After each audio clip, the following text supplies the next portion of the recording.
Summer vacation just hits different. School's out. No rules. Just pure freedom. This story is about one of those summers. It was the summer of 1998. 16-year-old Natalie and her 13-year-old younger brother Ethan were extremely excited that year. After nearly 10 years, they were finally going to visit their grandparents. Their grandparents lived near a small rural town in the mountains of Colorado, in an old farmhouse surrounded by fields. The power there went out all the time. But Natalie and Ethan didn't care. This was their first time traveling without their parents. After a long journey, their train finally stopped at a small station. They were the only ones who got off. As soon as they stepped onto the platform, they saw Grandma and Grandpa. The kids grabbed their bags and ran to them. Their grandparents looked just like they remembered. Just weaker now. That afternoon was extremely hot. But even in that heat, both Grandma and Grandpa were wearing thick shawls. Their eyes had a strange emptiness. They were smiling, but the smiles felt fake. Natalie and Ethan didn't notice. They were just happy. During the entire car ride, the kids kept talking about their train journey.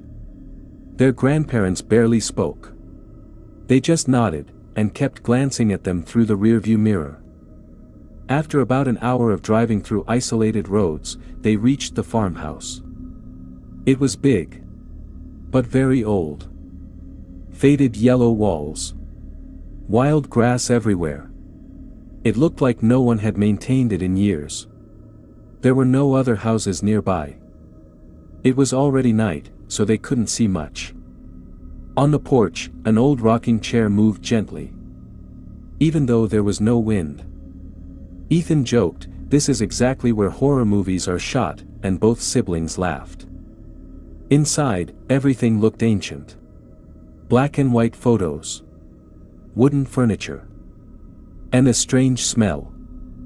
Like something rotting. When the kids made a face, Grandma smiled and said, "That's just manure from the fields." Then she went into the kitchen. Grandpa showed them their room and told them to come for dinner. Their room was large, but outside the window, only darkness and tall grass. At dinner, something felt strange. Grandma and Grandpa sat with them. But they didn't eat. They just kept repeating how happy they were that the kids had come. Over and over. It felt odd, but the kids thought maybe their grandparents had just missed them a lot. After dinner, Natalie and Ethan went to their room. A little later, Grandpa came in, said goodnight, turned off the lights, and before leaving said, "You might hear animals at night. Don't be scared. And don't leave the room." The kids were too tired to think much. They fell asleep. The next 2 days were mostly normal. Every morning, their grandparents woke them up. Every afternoon, they said they were going to work in the fields and didn't return until night. There was a landline phone in the house, but it didn't work. They couldn't call their parents. Natalie spent most of her time sketching by the window. All the trees outside looked exactly the same. Ethan wandered around the property or sat on an old swing behind the house, listening to music on his Walkman. But small things felt off. Their grandparents never ate with them. Always an excuse. One day Ethan saw the fridge open. Inside was only one pot filled with a thick red liquid. When he asked, Grandma said it was an old family recipe, then burst into loud laughter. She often laughed loudly for no reason. Grandpa would sit for hours, staring at nothing. The kids thought, maybe it's just old age. That night, Natalie woke up. She heard something outside the door. Then a large shadow passed under it. Just for a second. Forgetting Grandpa's warning, she quietly opened the door. The rotten smell was stronger. She heard something dragging across the floor. Not an animal. Something else.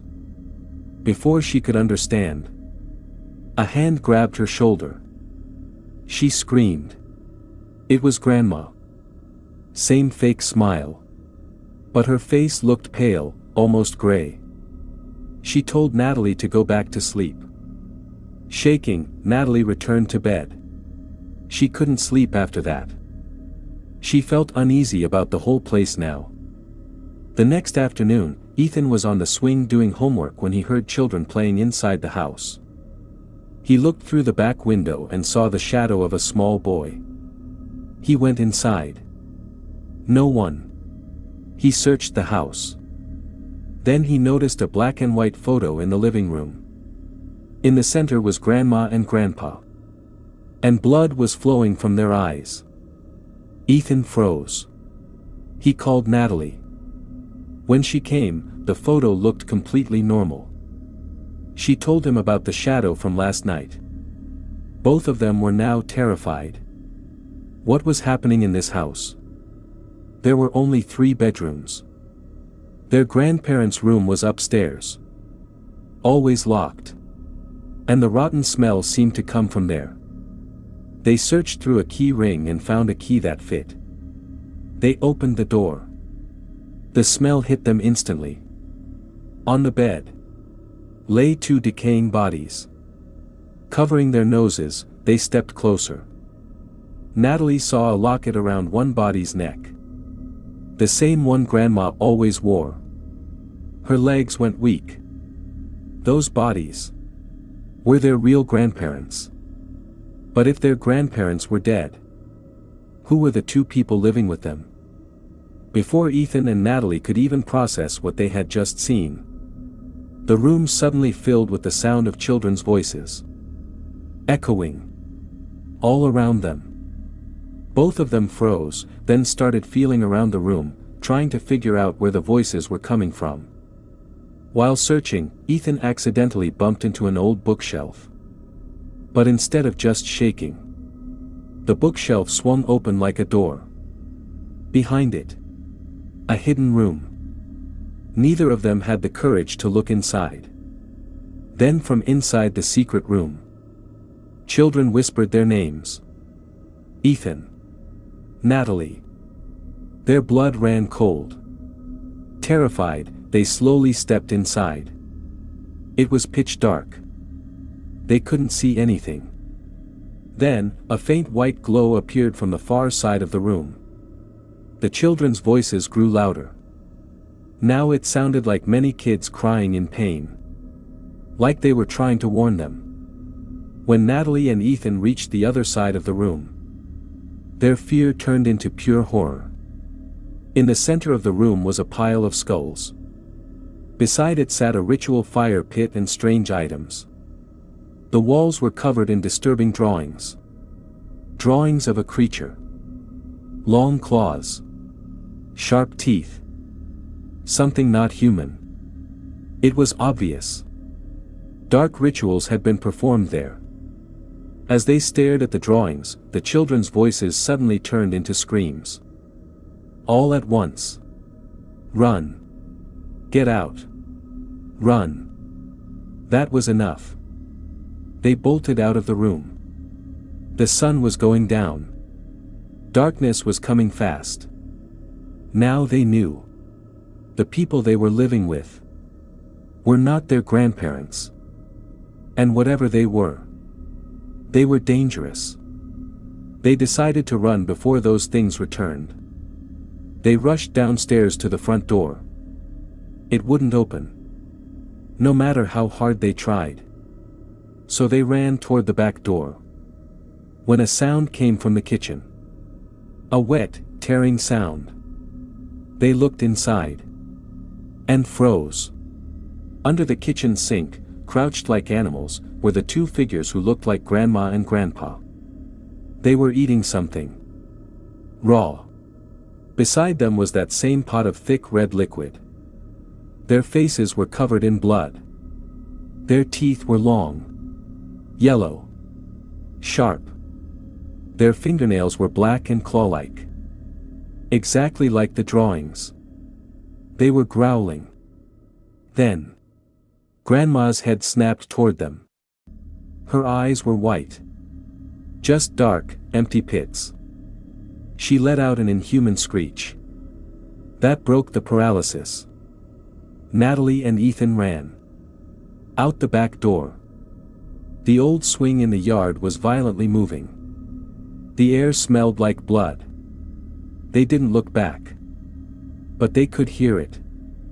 Claws scraping the ground. Low growls. Getting closer. They had no idea where they were going. They just ran. Through trees. Through darkness. Until they reached a small chapel near the edge of the woods.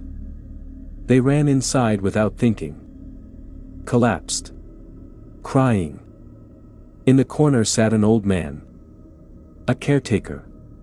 Seeing how terrified they were, he rushed over and asked what had happened. Then he heard the growling outside.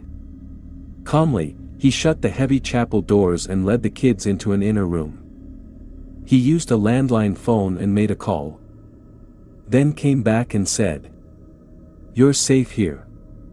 Ethan, crying, told him everything. The old man listened carefully. Then said something chilling. "The people you saw are not your grandparents. They are Martha and Daniel. Years ago, they lived in a nearby town. They desperately wanted children but couldn't have any. They turned to dark rituals in the woods. One day they disappeared. Years later, they returned. But not human. Not animal. Not alive. Not dead. They could take the form of others. They targeted families. Killed the parents. Lived with the children. And when the children got suspicious, they killed them too. Keeping their skulls." Natalie and Ethan realized. The skulls they saw belonged to other kids. Tears wouldn't stop. Then they looked behind the old man. Through the window. The creatures were there. Teeth shining. Claws scratching the glass. Blood on their faces. Growling in rage. The old man said calmly, "This place is protected. They cannot enter. I've called the police." After some time, the growling stopped. The creatures retreated into the forest. When police arrived and went to the farmhouse, they found bodies. Skeletons. Evidence of ritual killings. Natalie and Ethan were taken to the hospital. No physical injuries. But deep psychological trauma. That night, they survived. But somewhere out there, those creatures are still walking. Wearing someone else's face. And entering someone else's home. If you enjoyed this summer horror story, subscribe to the channel for more terrifying tales.